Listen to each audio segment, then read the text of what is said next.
तो अगर तुम लोग रेगुलर बैचेस फॉलो करोगे और अपनी पढ़ाई को तुम स्टार्ट करने वाले हो तो तुम क्या करना, जब टीचर बैचेस में तुम्हारे साथ क्वेश्चन सॉल्व करवाएंगे, टीचर तुम्हें कोई भी क्वेश्चन करवा रहा है बैच में, तो तुम्हें क्या करना है, उसको रिपीट सॉल्व करना है। मतलब तुम क्या करना है, उसको रिपीट तुम्हें सॉल्व करके देखना है, क्योंकि वो जो क्वेश्चन हो सकते हैं एग्जाम में सिमिलर टाइप के क्वेश्चन तुम्हें देखने को मिल जाए। तो जब भी तुम लोग बैच के अकॉर्डिंग आगे बढ़ोगे तो सबसे पहले इंपॉर्टेंट यहाँ पर है कि नोट्स बनाना। जो भी तुम्हें यहाँ पर टीचर पढ़ा रहा है उसके एग्जैक्ट नोट्स तुम्हें यहाँ पर होना। जो भी कॉन्सेप्ट यहाँ पर पढ़ा रहा है उसको तुम बराबर से यहाँ पर मेंशन करना। उसके साथ साथ जो प्रॉपर हेडिंग होती है हमारी, उसको तुम्हें मेंटेन करते जाना है। सबसे इंपॉर्टेंट होता है कि क्वेश्चन क्या क्या क्वेश्चन तुम्हें करवा रहा है वो सबसे ज्यादा इंपॉर्टेंट है।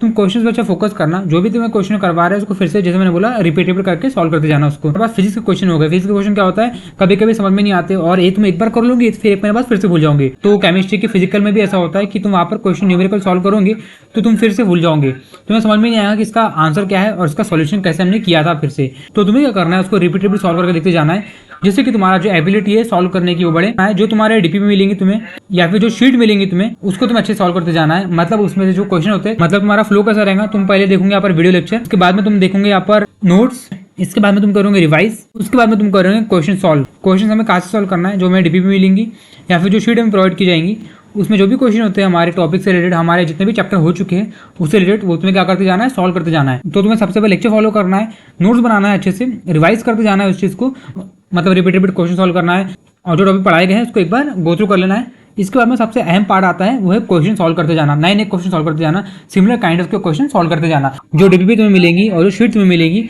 तुम्हें उसको अच्छे से फॉलो करना है और जो भी क्वेश्चन वहाँ पर मिलेंगे उसको तुम्हें एकदम नोट करते जाना है, उसको फिर से सॉल्व करते जाना है, क्योंकि डीपीपी और शीट के जो क्वेश्चन होते हैं वो बहुत ज़्यादा इंपॉर्टेंट होते हैं। तुम्हारा ऐसा माइंड खुल जाएगा और तुम्हारे जो कॉन्सेप्ट होते हैं वो सारे यहाँ पर इजीली क्लियर हो जाएंगे और डेफिनेटली तुम्हारे जो मार्क्स है मॉक टेस्ट में तो वो काफ़ी अच्छे हो सकते हैं। तो ये सब करने के बाद तुम्हें क्या करना है, मॉक टेस्ट देते जाना है। मॉक टेस्ट कौन सी वाली, एक चैप्टर वाइज रहती है और कॉन्सेप्ट वाइज भी रहती है। तो तुम्हें चैप्टर वाइज मॉक टेस्ट जो होती है उसके थ्रू तुम्हें जाना, जैसे तुम्हारे जो भी चैप्टर होते जा रहे हैं तुम्हें वो मॉक टेस्ट अटेम्प्ट करते जाना है। और मॉक टेस्ट में अपने मार्क्स देख के डीमोटिवेट मत हो जाना, क्योंकि बहुत बार क्या होता है हमारे मॉक टेस्ट में अच्छे मार्क्स नहीं आते और बहुत से लोग नहीं आते। हो सकता है कभी हमें लगता होगा कि ये चैप्टर में अच्छे से आता है, मैं तो कुछ सब आता है इस चैप्टर का, लेकिन तभी क्या होता है कभी कभी क्वेश्चन हो जाते हैं डिफिकल्ट मॉक टेस्ट में, जिसके कारण हमारे जो मार्क्स है उसमें कम हो जाते हैं। तो अगर हम वहाँ पर डिमोटिवेट हो गए और हमने सोचा कि इतना पढ़ाई करने के बाद भी इतने कम मार्क्स आ रहे हैं तो वहाँ पर वो गलत हो जाएगा।